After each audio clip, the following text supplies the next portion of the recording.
Bonjour à toutes, j'espère que vous vous portez bien. Nous sommes vendredi 11 février. Déjà, le mois passe trop vite. Je viens vous parler, alors je pense que voilà, si tu as cliqué sur la vidéo, c'est que tu es forcément intéressé à regarder ce que ça signifie, soit que tu as été diagnostiqué tout comme moi. C'était ce genre de vidéo, je ne voulais absolument pas en parler, je ne voulais pas en faire une, mais je m'aperçois qu'on n'en a pas forcément beaucoup, on n'entend pas forcément beaucoup parler du syndrome de congestion pelvienne, ou, si vous voulez être au plus clair, des varices pelviennes. Comme je vous disais la dernière fois, dans ma dernière vidéo, j'avais eu des soucis de santé, quelques soucis de santé, rien de grave, j'ai toujours plus grave que moi. Mais je voulais vraiment en parler, je voulais vraiment revenir ici en vidéo parce que j'estime que sur YouTube, on ne parle pas que du ménage, on ne parle pas que des retours de course, mais on peut aussi parler de nous, de ce qu'on vit et de pouvoir échanger. Comme ma vidéo sur les contractions, sur ma grossesse, les contractions, comment reconnaître les contractions. Je ne pensais pas qu'elle allait plaire. Je suis à 8000, 8005 vues. Ça peut servir, tant mieux. Donc aujourd'hui, je reviens pour vous parler de ce que moi, on m'a diagnostiqué après plusieurs examens médicaux. Il a fallu en avoir plusieurs pour pouvoir confirmer ce que j'avais. Donc, le syndrome de la congestion pelvienne. Alors, comme je vous le disais tout à l'heure, donc ce sont des varices. Donc, moi, c'est ce qui a été, voilà, des varices au niveau de l'utérus. Je ne pensais pas, alors je savais que, voilà, on sait tous ce que c'est des varices. Je ne sais pas ce que c'est, Google est ton ami, j'ai envie de te dire.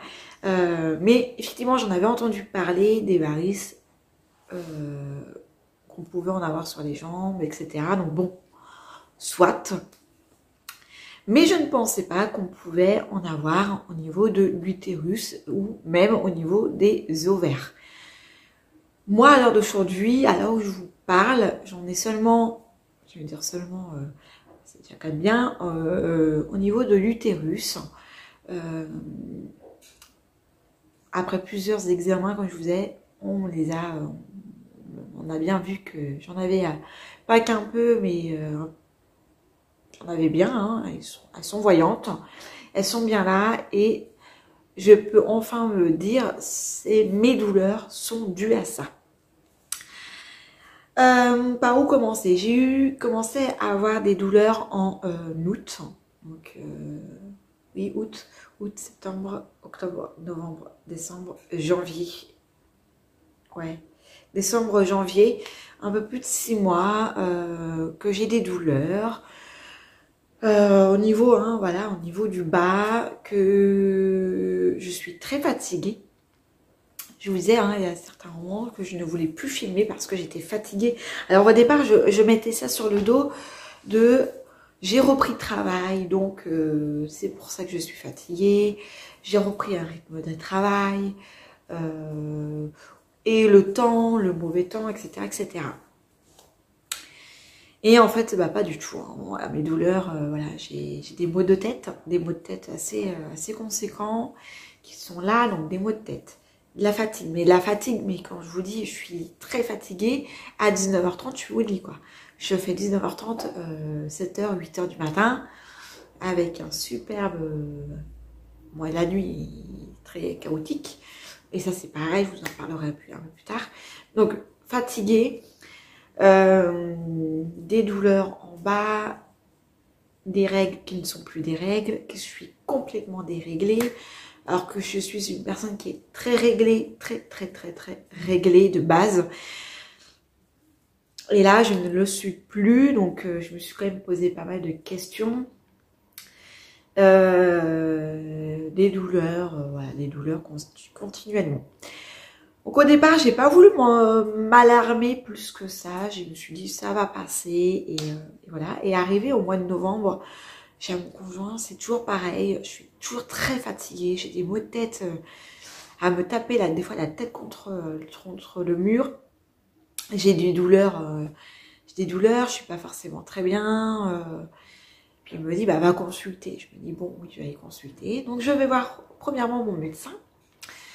Mon médecin me traitant me dit, effectivement, c'est peut-être pas normal. C'est un médecin traitant de famille, comme on pourrait dire. Donc elle me connaît depuis que j'ai l'âge de... Je dois avoir 6-7 ans, donc ça fait une vingtaine d'années qu'elle me connaît. Et elle me dit, c'est pas normal, madame Bip, que vous ayez des douleurs comme ça. Je vous vois bien, je vous vois que vous n'êtes pas dans votre état normal. Et donc, test de prise de sang, effectivement, fait que je suis fatiguée. Oui, je suis fatiguée. Je serais en train de me dire. Elle me fait quand même faire une écho, comment ça s'appelle? Doppler. Alors, au départ, une écho pelvienne, plus après, une écho Doppler. Ouais, j'essaierai de vous remettre ici, hein, parce que je n'ai plus les noms et je préfère pas vous dire de bêtises. J'en ai eu beaucoup. La première écho, effectivement, elle voit quelques varices. Plus un fibrome qui est assez gros. Elle me dit effectivement, c'est peut-être par rapport à ça que vous êtes fatigué, mais les varices aussi. Et une semaine ou 10 jours plus tard, je refais donc une écho Doppler là, un peu plus poussée et qui confirme effectivement que j'ai des... c'est ce qu'elle me dit, vous avez le syndrome de la congestion pelvienne qui... Vos douleurs peuvent ressembler à des douleurs de femmes qui ont l'endométriose. Mais que ce n'est pas ça. Ça se ressemble. C'est ce qu'elle me disait. Les symptômes sont quasiment identiques. Mais ce n'est pas ça. Elle me dit, effectivement, vous avez eu une première grossesse. Souvent, ça arrive au bout de la deuxième ou la troisième grossesse. Arrivé à 20 ou 45 ans, ou des femmes qui ont plus de 40 ans. Donc je lui explique que j'ai eu qu'une seule grossesse. Bon, j'ai eu une deuxième grossesse due une fausse couche après la naissance de Charlie. Et elle me dit, je pense que vous en avez eu d'autres fausses couches. C'est ce qui a été. Donc je suis sujette aux fausses couches. Pourquoi? Donc ça c'est encore à rechercher le pourquoi du comment. Est-ce que, à l'heure d'aujourd'hui, c'est ce qu'elle me disait, j'ai eu un rendez-vous la semaine dernière, est-ce que je ne serais pas touchée par autre chose et que, pour l'instant, point d'interrogation, j'ai une IRM encore plus poussée côté du bas aussi, donc j'ai une IRM à passer, mais les temps d'attente sont de plus de 6 mois, je suis ravie, donc je peux encore attendre. Donc voilà, et mes douleurs viennent du syndrome de la congestion pelvienne.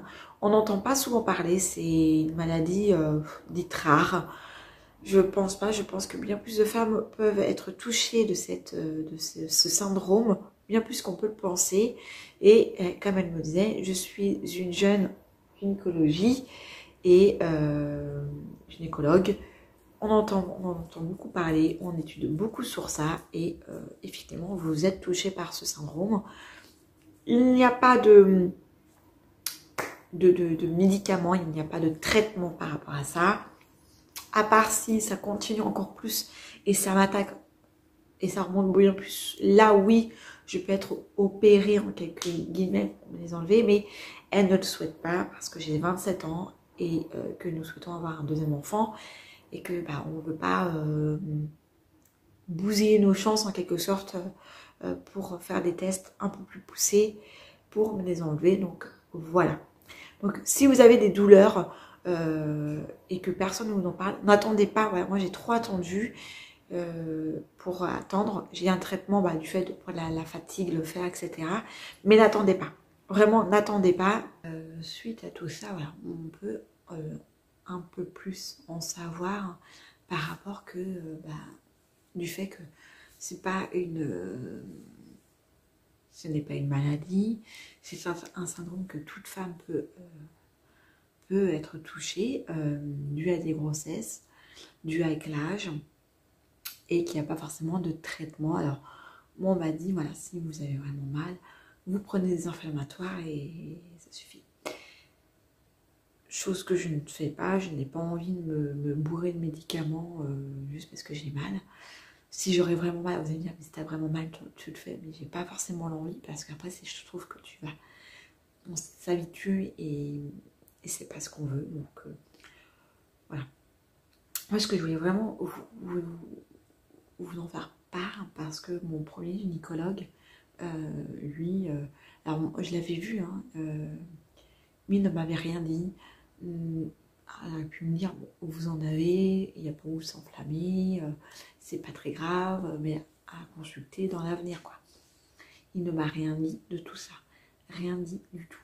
C'était en septembre, dû à un contrôle, pas dû à mes douleurs, parce que j'en avais pas forcément parlé, alors j'avais simplement dit que j'avais mal, mais pas plus que ça, et que là, la nouvelle, il a fallu que je tombe sur une nouvelle gynécologue, jeune, pour qu'elle puisse m'en parler, alors que je trouve que c'est normal. Des varices, tout le monde peut être touché par des varices.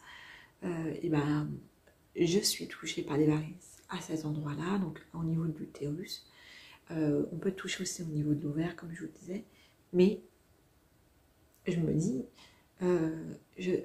l'autre gynécologue ne m'a rien dit, il m'a simplement dit, bah, vous avez des douleurs de femme, et puis c'est tout, quoi. C'est un homme, alors je ne dis pas que les hommes gynécologues font mal leur travail, je ne dis pas ça. C'est juste que là, en fait, clairement, il m'a dit, bah, vous avez mal, c'est normal. Mais bon. Donc, si vous avez des douleurs depuis plus de 6 mois, parce que souvent c'est des douleurs chroniques, ça peut lier à ça, alors lié ou non, à consulter, mais c'est bien d'être écouté et voilà. Je vous remercie d'avoir regardé cette vidéo. Je vous dis à bientôt pour une nouvelle vidéo.